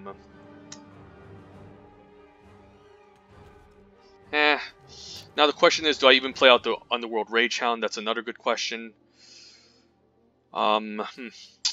This is interesting. I do need stuff in the graveyard to get it back, but the opponent has a bunch of stuff in their graveyard.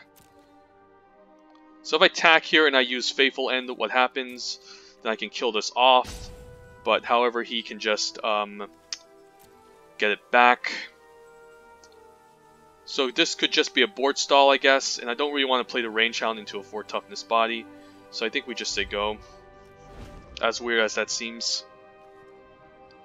And maybe we need to find another way to win this game. Does he Final Death this? Please do. Alright. Well, I can respond by sacrificing this, which is good, so it doesn't end up getting exiled. I actually wanted him to do that, so baited the opponent. Now the question is, do I block here and use the Faithful End? He can still escape his own Pharika spawn at the end of the day, so I don't know if I want to do it. I will get my own, but I think I'm fine taking 3 for now, since I'm ahead. And I'm fine scrying with this, since more than likely or not, there should be something. Underworld Charger, how good is that? It's still not going to attack past the Pharika spawn, unfortunately, and the Pharika spawn is what I want to escape from the graveyard, so I think I bought them both. And then now we can attack in for 1, I guess. Play out the Ragehound, maybe. Keep the land just in case he has the... forgot that card, the Aspect of Lamprey, which can be quite annoying. Could just Omen his face. Could just Faithful End his face, to be honest. It's not a bad idea. I actually don't mind him attacking. I actually want him to keep attacking so then I can attack back. And then, since I'm beating him in the race anyways. And a Tectonic Giant. Okay, that's a scary card. Alright. I'm fine if he blocks it next turn since I do want to kill it.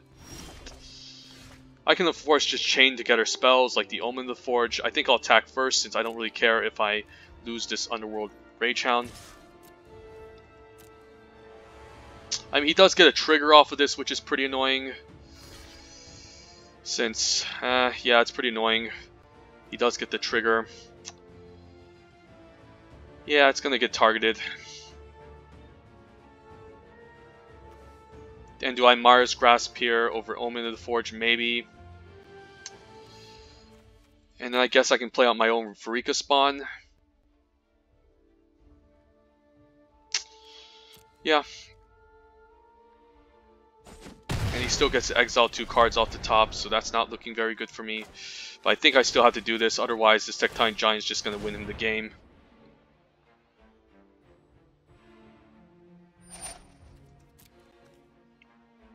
I need to find a way to get rid of this Pharika spawn. Too bad I don't have any Final Deaths in this deck. He has an Omen of the Forge that he can use. Sure, maybe to shoot me in the face, which makes sense. Do I play the land? I can still cast Pharika spawn even without the land. I think we'll just say go. Take a hit from the Pharika spawn and then hopefully play my own, and then he can play his own, and I'll sacrifice my Lampad, and then maybe my Omens of the Forges can get in there. He attacks it, okay. That's odd. He should be able to shoot me in the face with that. But I guess he has a second Omen. I actually don't mind him using 2 Omens, since I can just sacrifice this in response. I don't know why he does that, since he can just attack past it in the first place. So he's definitely using a lot of resources just to take out a 2-drop, which I like, since now I can escape my own Pharika spawn. I guess he can escape his own in response. How much stuff do I need to escape with this? Exile 3 cards. I have 3. I guess I can, if I draw 1 more card in the graveyard, I'll be able to escape it twice. And how many does he have? I guess he only has 3, so I have way more than him. So I definitely have the advantage here, I think. So what I can do is I can play out land, and I can now just play out the Pharika spawn, and then later play my other one. Play it again, I guess.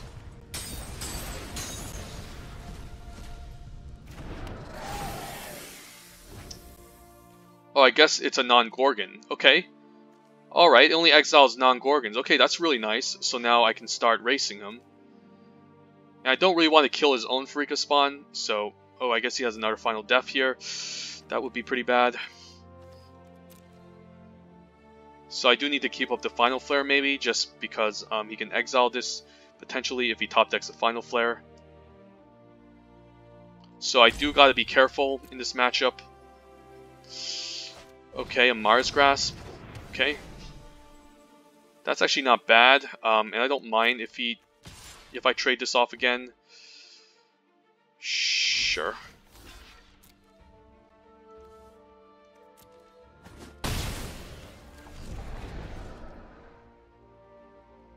And I don't think I care about my Underworld Charger at this point.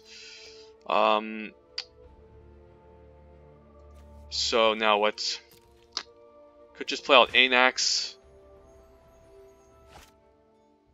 Hey, I guess Anax isn't bad, since Anax will potentially allow me to... The right play might just to be the Faithful End of Face. Actually, the right turn might just be the pass, since I can kill something of his, and then be able to escape the Pharika spawn by exiling the Rage Hound next turn. So I think that might be the right play.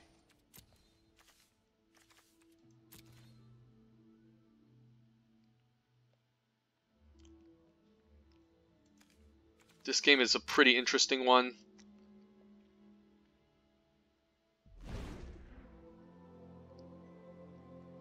Is the opponent going to scry again? Okay, hopefully not.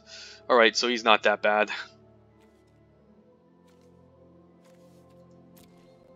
I'm fine exiling my Underworld Rage Hound. It's not a big deal. Okay, so Anax. The opponent has his own Anax, which isn't bad. Okay, we'll let him attack here. And I'm fine shooting out my own Faithful End, killing the Anax. And then next turn I can escape my Pharika spawn, since I have 3 in my graveyard now. And he's going to be forced to sacrifice the 1/1 anyways. And maybe I can play some defense. Hero the Rebels isn't bad. Decent card, can make a 1/1 Satyr. That if he escapes the Pharika spawn, I can attack past.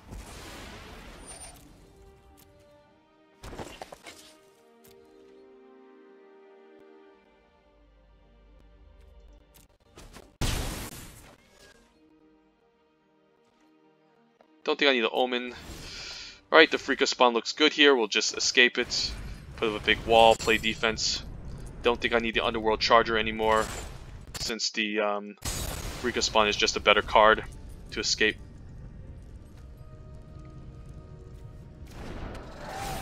The opponent does have some of escape fire too. He can escape his More Than Mines. Twice, in fact. Does he have something to deal with this? Don't know, since it's only 3 mana. Don't think there's anything he can exile at 3 mana. So I think this is fine and we can stay go. If he attacks, the right play might just be take it and I attack back for 5. That might just be the correct play, since I do need to outrace this opponent if he has more Pharika spawn resurrections than me. Since if he does, then I won't ever attack past it. And this Omen of the Forge looks pretty good here, so... Opponent just stays back, okay.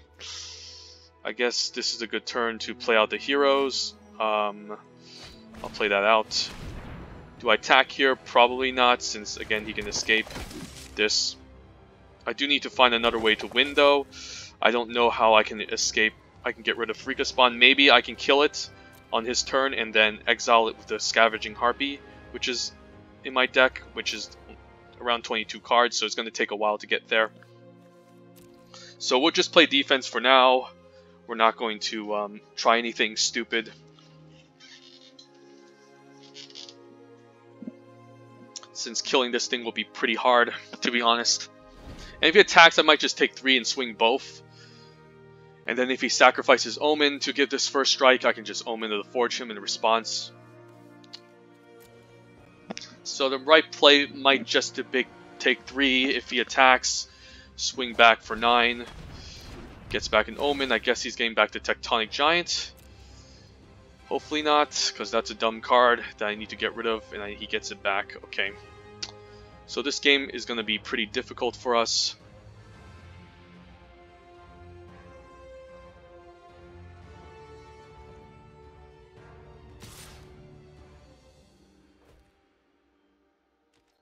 Instead he attacks with the Slaughter Priest of Mogus. So because he has a bunch of stuff to sack here, he can just first strike my Pharika spawn, so no blocks here.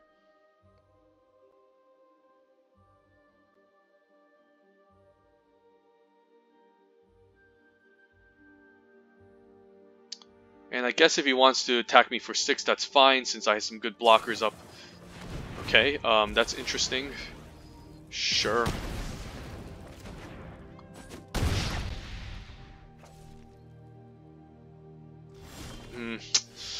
Do need to find the turn where I can kill and get in there for lethal.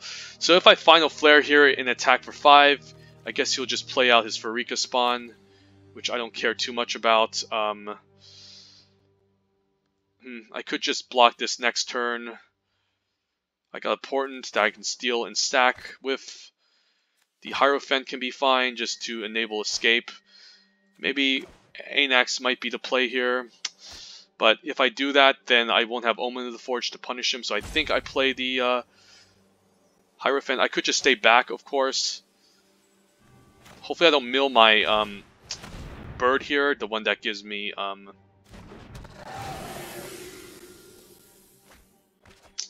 Oh my god, and I milled it. This is my only way out. I could attack him for 5, which I don't mind. And if he tries something with the Slaughter Priest, I'll just use the Omen of the Forge on it. If he wants to block this, this is fine. I'll just sack my Satyr. And the opponent doesn't block, which I do like. Since now I can essentially beat him, I think.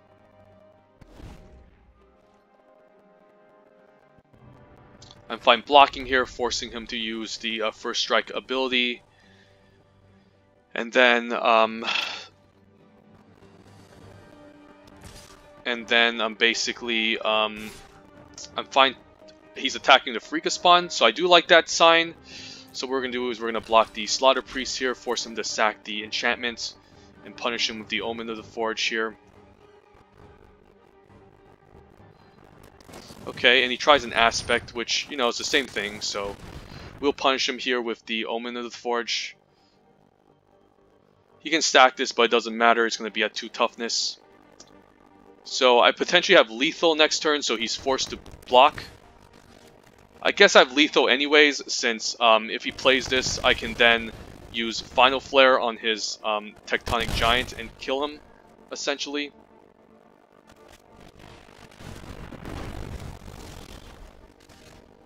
Good game.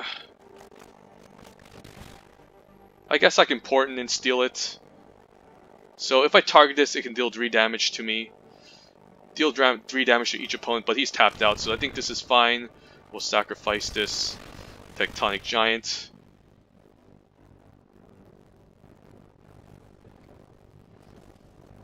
So definitely, opponent definitely has a really strong deck, but I think we kind of outplayed him here.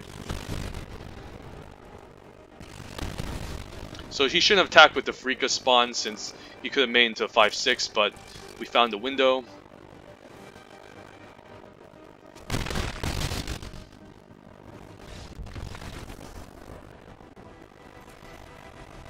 Could have also ported and killed him, you know, same thing. Could have stole his Tectonic Giant, attack with it, but luckily we were at 4 life. Since if we were at 3, I think we'd lose that game. So currently 5-0, we're doing very good. Let's keep this up.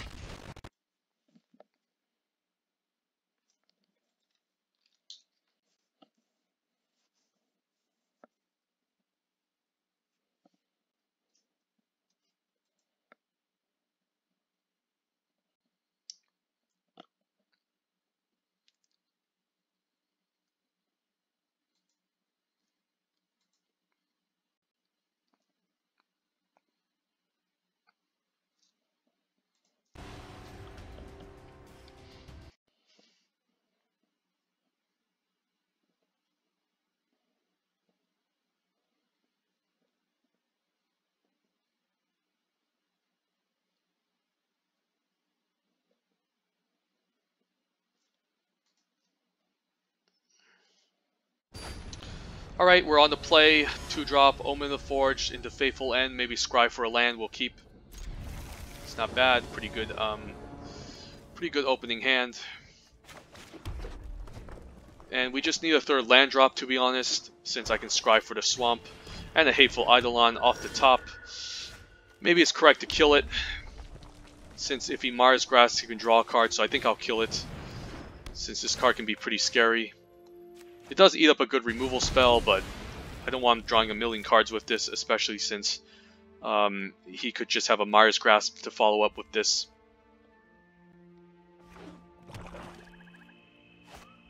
And a Lampad, okay.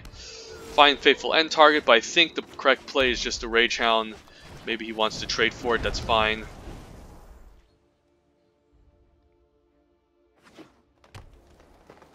Could have a Mogis' favor, I guess.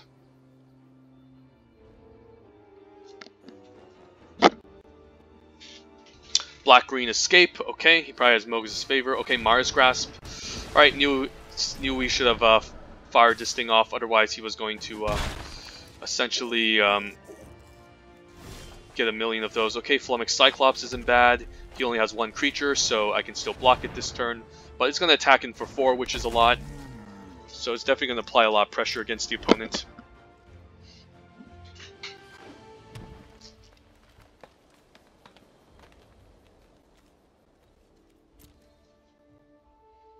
Didn't see my Blood Aspirant too often in this game.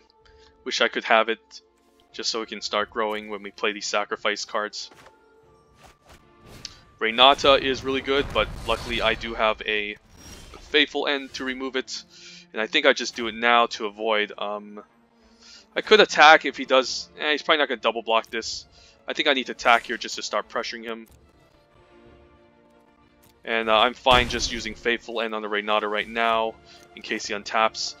I mean, I could wait until he tries something here. I guess he can sacrifice it to the Lampad, so never mind. I'd rather have the Scry. And we don't need another land on top, so we'll bottom it, so... Definitely doing good here, and keeping a land in case the opponent has the aspect of Lamprey to get rid of my hand. It would be pretty brutal if he got rid of both the Venomous Hierophant and the Final Flare.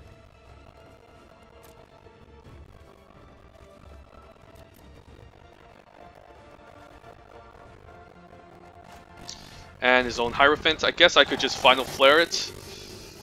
Of course he can trade and block it, and I didn't just play out my own in response. I mean, 4 power attacking is really nice, though. I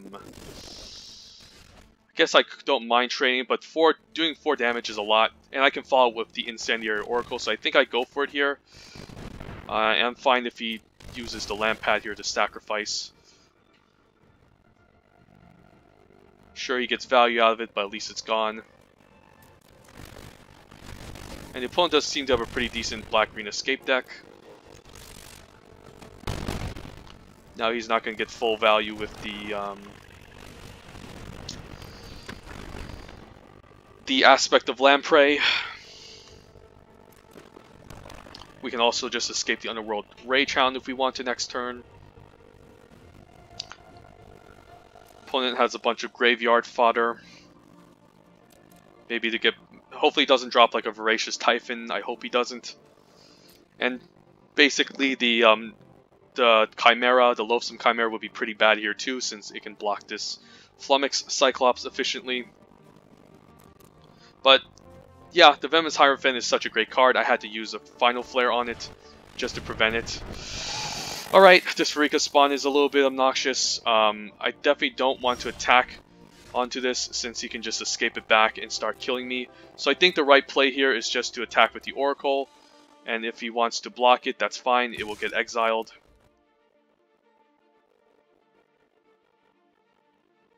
I could just play 2 of them next turn. But if I do, I guess I only have 1 to pump twice. Is he actually going to block here? Okay. I don't think the opponent realizes that this exiles, so I'm happy to activate this twice. Unless he has a trick here. Alright. I think this is a huge misplay by the opponent. I guess he'll sack it anyways. Okay, makes sense. Alright, yeah, makes sense. Guess I didn't see that one coming. That wasted up my whole turn. But I guess I'll sacrifice the Cyclops just because this can exile and I can't really block with this anymore.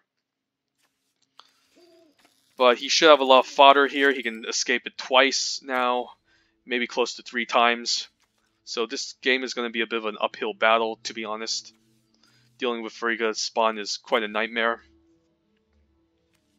Such a great, powerful card.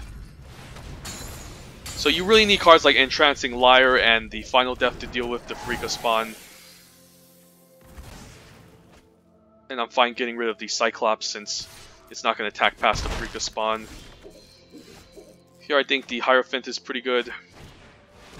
Or I could just play the Hero of the Revels, but he's going to kill anyways. And I think we'll say go. I don't mind taking 5 here, and the next turn I can go a little bit wide with the heroes.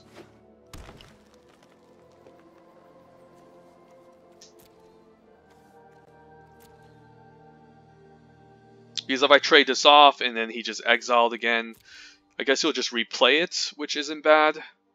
But I don't want to lose this Incendiary Oracle, especially since it can exile the Pharika spawn. But I guess I could double block this Pharika spawn if he attacks, since this would also result in an exile.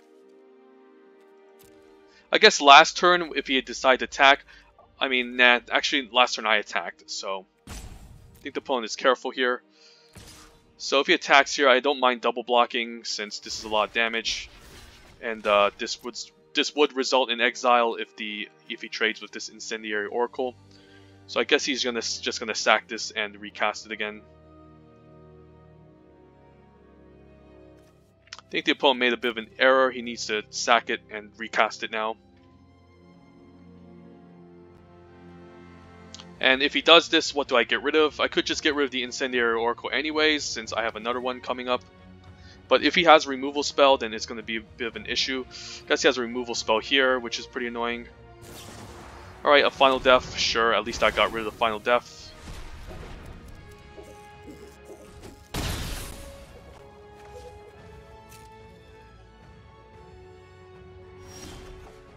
Ooh, my own Pharika spawn, I don't hate that. And then I guess I can just recast my own after he attacks to play the board stall game. And he used up how many Final Deaths already? 1. He only used up 1, but I don't think a Hero of the Revels is going to accomplish much. Same with the Incendiary Oracle play, so I think the Pharika spawn is correct. And I can basically chump his, and then recast mine basically to stall the game out.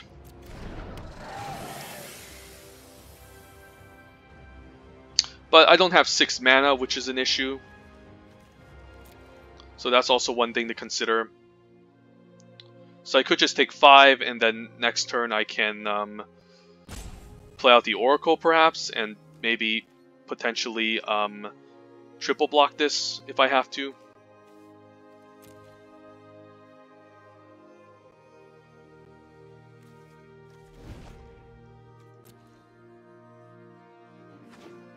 opponent is missing his land drops. Hopefully he doesn't have his own final death again, otherwise I do need this kind of as blocker, a good blocker in a win condition if need be.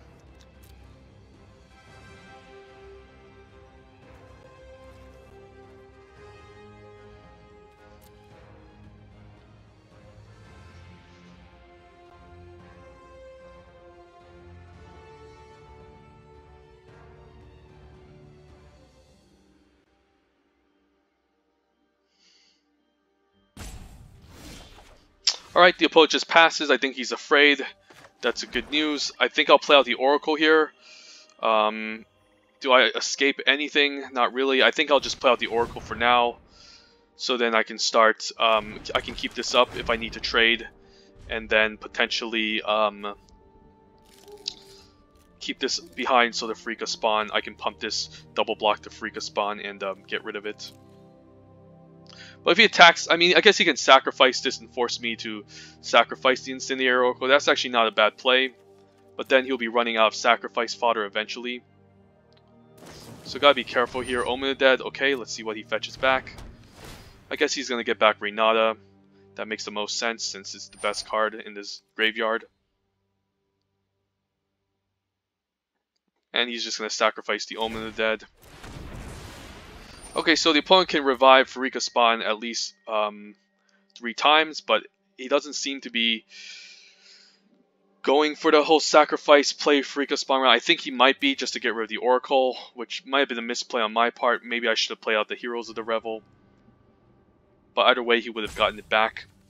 So my hope next turn is to hope that he doesn't attack and just passes. He's thinking of winning the game with Renata, I guess, just trying to put counters onto the creature. Since he played this out, it's an indication that he's not going to sacrifice the Pharika and play it. So this isn't actually bad for me. So now I can develop the Heroes of the Revel and put up more blockers, which is nice. So let's ensure that we have one activation of the Incendiary Oracle in play. So this isn't bad. There's no reason to attack. I could attack with the Pharika spawn, of course. He's just going to block it. I guess I can just replay it next turn, which isn't bad. So I guess we'll say go.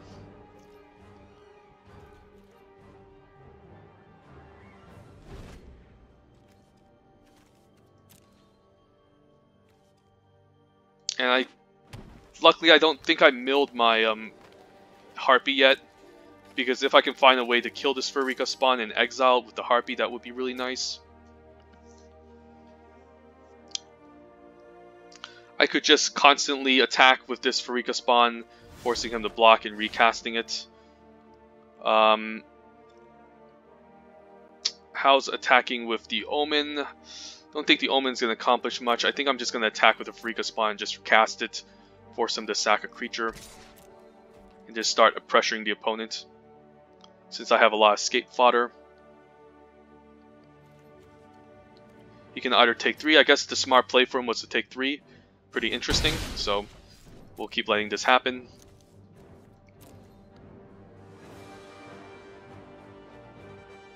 Maybe it was right to attack last turn, since I would have missed out on 3 damage.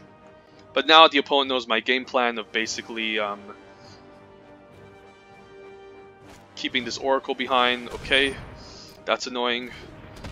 Well, I'm fine if the opponent wants to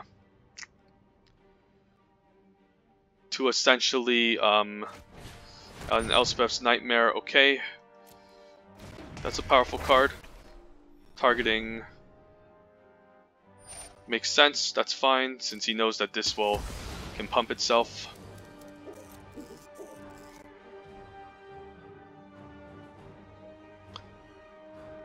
So next turn he's just going to, this is just going to get rid of my Omen of the Forge. So I could shoot his face, but I think I should have more mana up for something else too. So, alright, let's do this. I think I'm fine attacking here with the Pharika spawn. Start getting in there.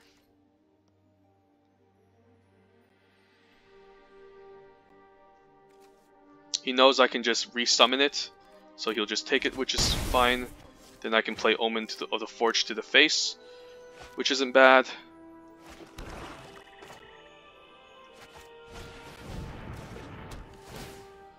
Now, do I take 7 from this Nyxborn Courser?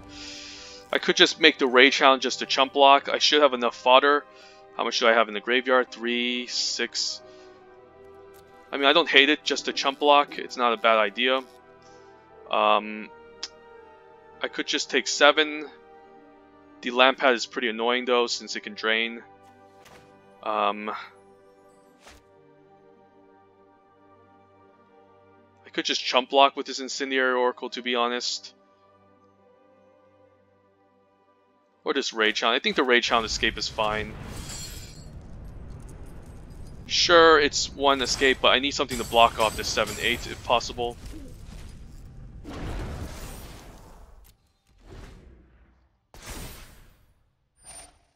I guess he's trying to exile my graveyard next turn, so I should be careful. I mean, I might as well just escape all my creatures if he's trying to exile my graveyard, so this can be a bit problematic. I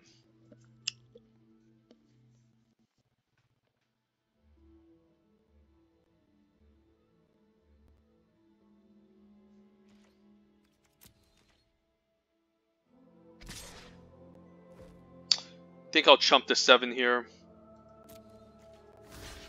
Could just double block, of course, to get rid of it. I mean, it's not a bad idea, to be honest. How good is this? Well, I need to get rid of it somehow. So I think the double block here is correct.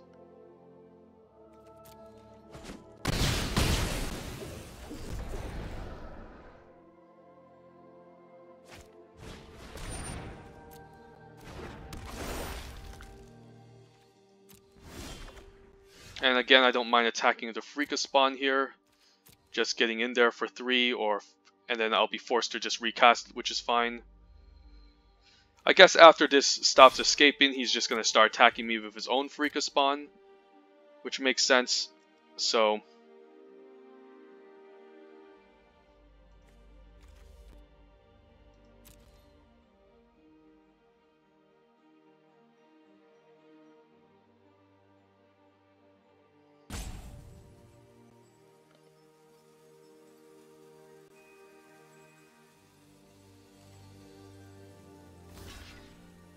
don't hate this. So now I can get rid of one of his creatures, primarily the Caryatid that he's going to end up playing, and I have a 5/6 that can block pretty nicely as well. So since he's going to exile my graveyard, I guess I'll just exile my creatures anyways. So so long guys, you were great, but the Elspeth's Nightmare is too good of a card, but at least I have a big ground blocker that can hold off the opponent pretty nicely.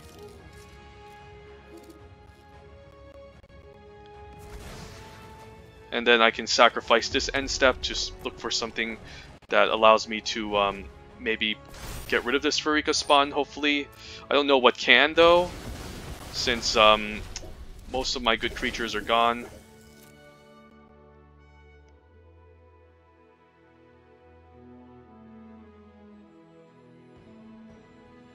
I guess the win condition might just be to kill Reynada and then start attacking with the Incendiary Oracle, since I can keep pumping this to get rid of Pharika spawn. Nexus Wardens is annoying.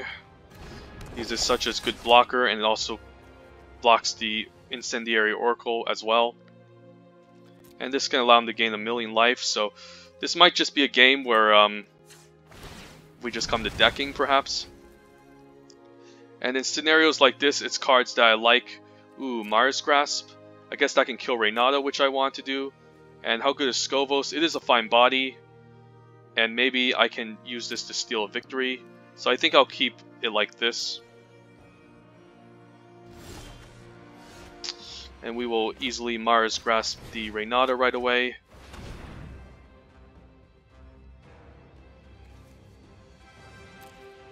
I don't want to attack with my Pharika spawn, because if he do, I guess he can double block it. Which I don't mind, but I still have the Pharika spawn to basically trade off.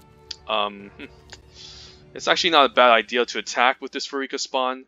I guess it's just going to bounce back, so yeah, we'll just say go.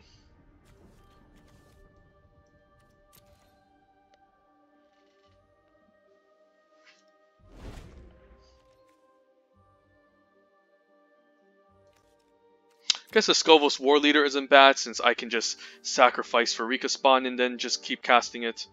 But I don't have enough of my graveyard yet, since all of it went into exile. And the Hateful Eidolon, so sure. That card's pretty annoying, but I think he used a bunch of his auras already. I think he only had one Myra's Grasp that he used. So I guess it's one of those slow grindy games where Wings of Hubris would be great in situations like these. That I took the Heroes of the Revel over it. Sure, he'll just recast it. Kill off my Incendiary Oracle, sure.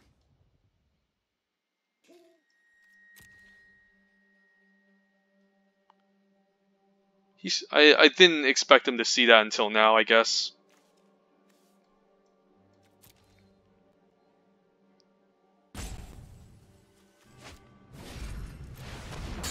Only sacrifices non-Gorgons, so the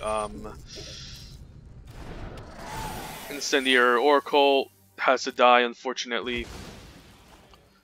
I guess that means 3 cards in my graveyard. I can now use the Warden to sacrifice the Pharika spawn potentially, end of turn, and then recast her. Or he can start sacrificing it and step every turn and then forcing me to sacrifice. I don't know. This is a little bit of a weird matchup, to be honest.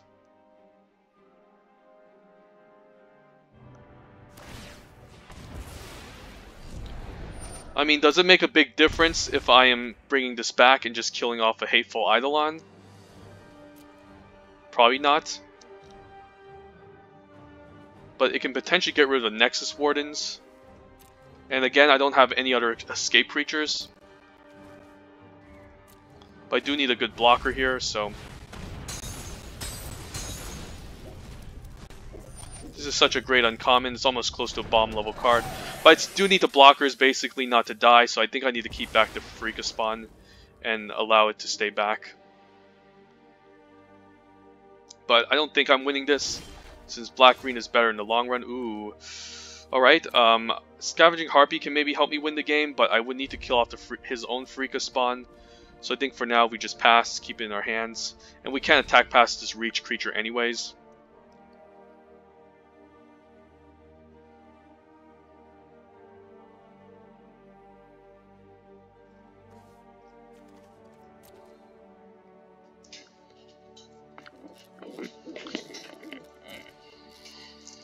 This matchup is usually a pain in the ass. I guess you could attack with everyone. We could kill the Nexus Warden, and then he deals 8 damage, 5, 6, 7, 7 damage to me, get me down to 5, and he can sacrifice 5 creatures and kill me. Okay, Myra's Grasp. Okay, so I don't mind if he attacks with everyone to trade off for the Hateful Eidolon here. I think I just want to prevent the most damage by chumping this Pharika spawn. He does draw a card, of course, but I don't want to take a million, and I can just recast Pharika spawn anyways, so I think the chump here is correct. And he draws a card, so pretty nice value from the opponent. And I'll make a part 2 video since it's almost up, so one moment.